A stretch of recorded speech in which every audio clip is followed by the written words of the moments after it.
All right, Kentucky Senator Rand Paul, who tested positive for COVID-19 last year, now says he will not get a COVID vaccine shot until he sees evidence it's more effective than natural immunity. Let's watch. I already had it. I mean, should they force people to get vaccinated that already had COVID and survived? They would first have to prove that the vaccine is better than being infected. I think that we should have a choice whether we take a vaccine or not because, frankly, all of the studies show that I have just as good of immunity as the people who've been vaccinated. Dr. McCurry, your response to that?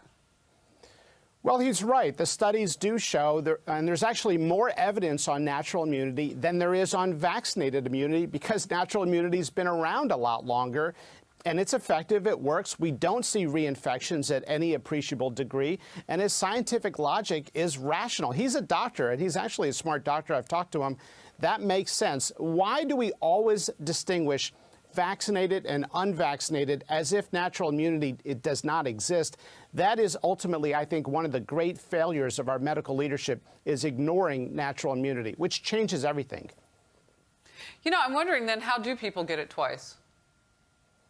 Well, look, we know breakthrough infections happen after vaccinated immunity. They're rare and they're mild. That's the same with natural immunity. In the giant study in Denmark, it was 0.6%, and presumably most of those cases are mild. Just because somebody tests positive does not mean we've got a health problem. The PCR test can detect as few as 10 molecules of viral particles in your nose. That doesn't mean you have the infection. It may mean your immune system worked to fend off the infection.